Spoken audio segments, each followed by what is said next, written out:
بسم اللہ الرحمن الرحیم۔ السلام علیکم معزز طلباء کرام، آپ سب کیسے ہیں؟ آج ہم موطا امام محمد کے سبق نمبر 212 کو پڑھیں گے۔ آج کے ہمارے سبق کا عنوان ہے خلا میں کس قدر طلاقیں ہو سکتی ہیں۔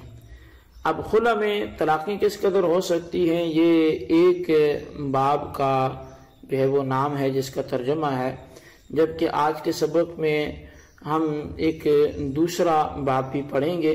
جو اس کے فوراً بعد ہے۔ یعنی پہلا باب تو ہے کہ باب الخلع کم یکون من الطلاق، کہ یہ باب ہے اس خلع کے بارے میں کہ اس میں کتنی طلاقیں ہو سکتی ہیں، اور دوسرا جو ہمارا باب ہے وہ یہ ہے کہ باب الرجل یقول اذا نکحت فلانۃ فہی طالق، کہ کوئی شخص یہ کہتا ہے کہ میں مطلب طلاق کو نکاح کے ساتھ معلق کر کے وہ کہتا ہے کہ جب میں فلاں عورت سے نکاح کروں گا تو پس وہ طلاق والی ہو جائے گی۔ تو اب یہ جو گفتگو کی جا رہی ہے اس حوالے سے یہ ساری بات کی جا رہی ہے کہ اب وہ شرط لگا کے یہ بات کرتا ہے تو اب طلاق کا کیا حکم ہوگا، اور اگر وہ ویسے خلا کرتا ہے تو اس سے طلاقیں کتنی واقع ہوں گی۔ تو اس حوالے سے ہم پہلے باب کو پہلے پڑھیں گے اور اس کی احادیث کا بھی ذکر کریں گے، اور اس کے بعد جو ہے وہ ہم دوسرے باب کو بدستور شروع کریں گے۔ امام محمد رحمۃ اللہ علیہ لکھتے ہیں اخبرنا مالک اخبرنا ہشام بن عروۃ عن ابیہ عن جمحان مولی الاسلمیین عن ام بکر الاسلمیۃ انها اختلعت من زوجها عبد الله بن اسید ثم اتیا عثمان بن عفان في ذلك فقال هي تطليقة الا ان تكون سمت شيئا فهو على ما سمت۔ امام محمد فرماتے ہیں کہ ہمیں امام مالک نے ہشام بن عروہ سے خبر دی اور انہوں نے اپنے والد سے وہ اسلمہ جو ہے لوگوں کے ایک جو مولا جمحان سے بیان کرتے ہیں، اور ام بکر اسلمی سے بیان کرتا ہے کہ ام بکر اسلمی نے اپنے خاون سے خلا کیا۔ عبداللہ بن اسید نے کہا کہ پھر وہ دونوں میاں بیوی حضرت عثمان بن عفان رضی اللہ عنہ کے پاس آئے اور اسی واقعے کی خاطر آئے۔ آپ نے فرمایا کہ خلا طلاق ہے، ہاں اگر اس میں جو مال مقرر کیا گیا ہے وہ طلاق اس مال پر ہوگی۔ قال محمد وبهذا نأخذ الخلع تطليقة باينة الا ان يكون سمى ثلاثا او نواها فيكون ثلاثا۔ امام محمد کہتے ہیں کہ ہمارا یہ عمل ہے کہ خلا طلاق بائنہ ہے،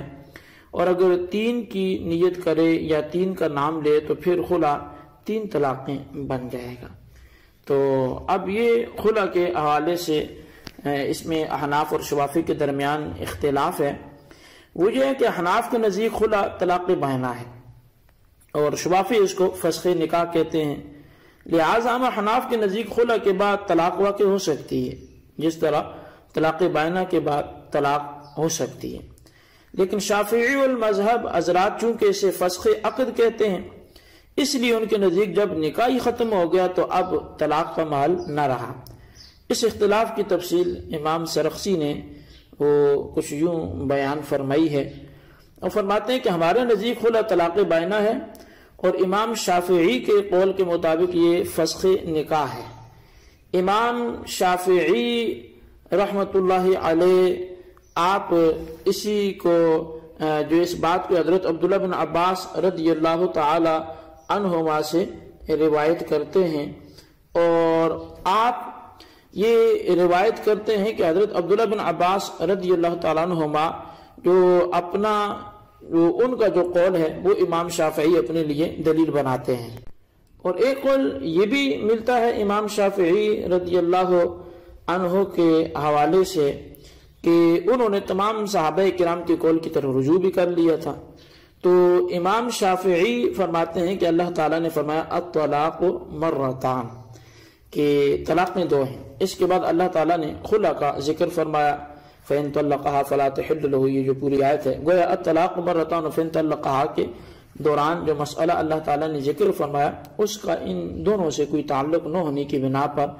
وہ جملہ معترضہ ہوا۔ اس طرح مفہوم یہ بنا کہ اگر کوئی شخص اپنی بیوی کو 2 طلاقیں دے چکا ہے، اب تیسری طلاق دینا چاہتا ہے، تو تیسری طلاق دینے کے بعد وہ عورت حلالہ کے بغیر اس کے لیے جائز نہیں ہوگی، بخلاف خلا کے کہ جس شخص نے اپنی بیوی سے خلا کر لیا اب اسے طلاق دینے کی کوئی گنجائش نہ رہی، اگر دے گا بھی تو محل نہ ہونے کی وجہ سے طلاق واقع نہیں ہوگی، کیونکہ خلا سے نکاح فسخ ہو جاتا ہے اور نکاح فسخ ہونے کے بعد طلاق نہیں ہوتی۔ ہم حناف کے نزدیک اپنے مسلک کی تائید میں وہ روایت جو ہے پیش کرتے ہیں جو حضرت عبداللہ بن مسعود اور حضرت علی المرتضیٰ، حضرت عمر رضی اللہ عنہم، ان سب حضرات سے موقوفاً اور مرفوعاً مروی ہے۔ اور وہ روایت کیا ہے؟ تو اس روایت کے حوالے سے یہ ہے کہ روایت میں جو آتا ہے وہ یہ ہے کہ نبی اکرم صلی اللہ علیہ وسلم نے ارشاد فرمایا کہ الخلع تطلیقۃ بائنۃ، خلع جو ہے یہ طلاق بائنہ ہے۔ اب اس اختلاف کا نتیجہ یہ نکلتا ہے کہ اگر کسی شخص نے پہلے اپنی بیوی کو 2 طلاقیں دی تھی پھر خلا کیا تو وہ عورت اس پر مغلظہ ہو جائے گی، وہ اس سے نکاح نہیں کر سکے گی الا یہ کہ وہ کسی دوسری جگہ شادی کر کے فارغ ہو کر اس کے پاس آنا چاہے۔ امام شافعی کے نزدیک صورت مذکورہ میں خاوند جو ہے وہ حلالہ کے بغیر نکاح کرنا چاہے تو کر سکتا ہے، کیونکہ ان کے نزدیک خلا فسخ نکاح ہے اور فسخ نکاح سے طلاق نہیں ہوئی جس کی وجہ سے وہ مغلظہ نہیں ہوئی، تو جب مغلظہ نہیں ہوئی تو اب اگر اس سے کوئی دوسرا بندہ وہ اگر اس سے نکاح کرنا چاہے تو کر سکتی ہے کیونکہ مغلظہ ہوئی نہیں ہے، جبکہ حناف کے نزدیک چونکہ وہ مغلظہ ہو چکی ہے اب بغیر حلالہ کے پہلی کی طرف رجوع اس کے لیے جائز نہیں ہوگا۔ اچھا، اب لفظ خلا الفاظ کنایہ میں سے،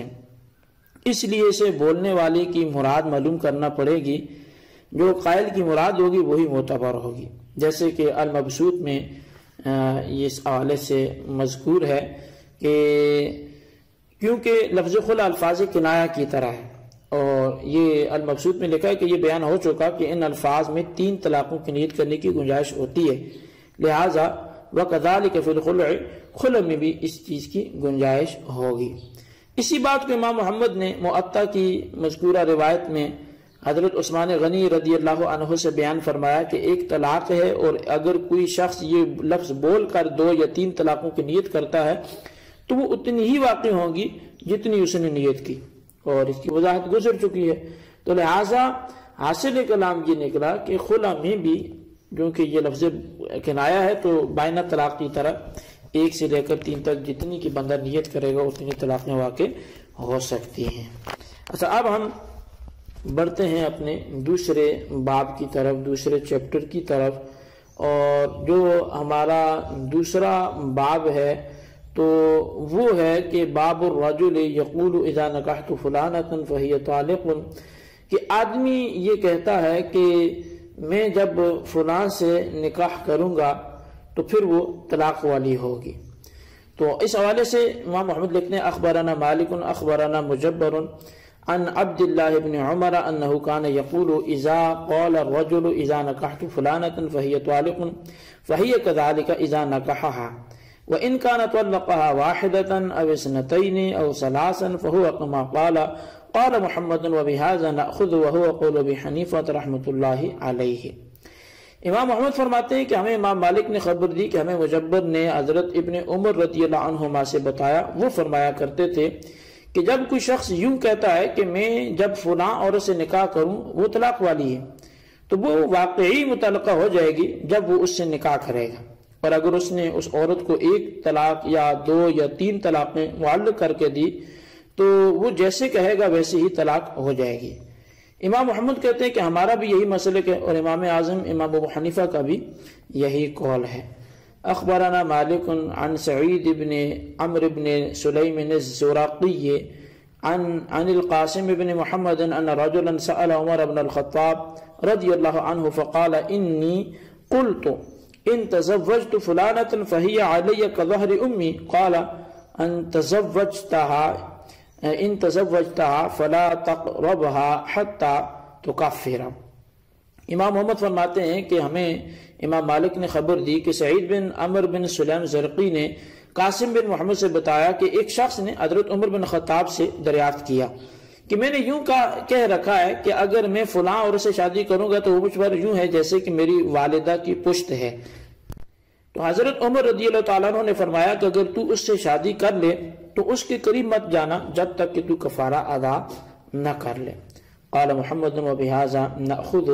وهو قول ابي حنيفة يكون مظاهرا منها اذا تزوجها ولا يقربها حتى يكفر۔ امام محمد فرماتے ہیں کہ ہمارا احناف کیسی پر عمل ہے، یہی امام اعظم کا بھی قول ہے، وہ شخص زہار کرنے والا ہو جائے گا، اس لیے وہ اس عورت کے قریب نہ جائے جب تک کہ زہار کا کفارہ ادا نہ کر لے۔ تو یہ معزز طلبہ کرام بعد میں مسئلہ یہ ذکر ہوا ہے کہ اگر کوئی شخص کسی عورت کی طلاق یا اس کے ساتھ نکاح کرنے کے ساتھ مشروط کرتا ہے، طلاق کو نکاح کرنے کے ساتھ مشروط کر لیتا ہے تو شرط پائی جانے کی صورت میں طلاق ہو جائے گی۔ امام شافعی رحمۃ اللہ علیہ کا اس مسئلے میں اختلاف ہے، جس کی بنیاد ایک حدیث پاک ہے، اور وہ حدیث یہ ہے کہ نبی علیہ الصلوۃ والسلام نے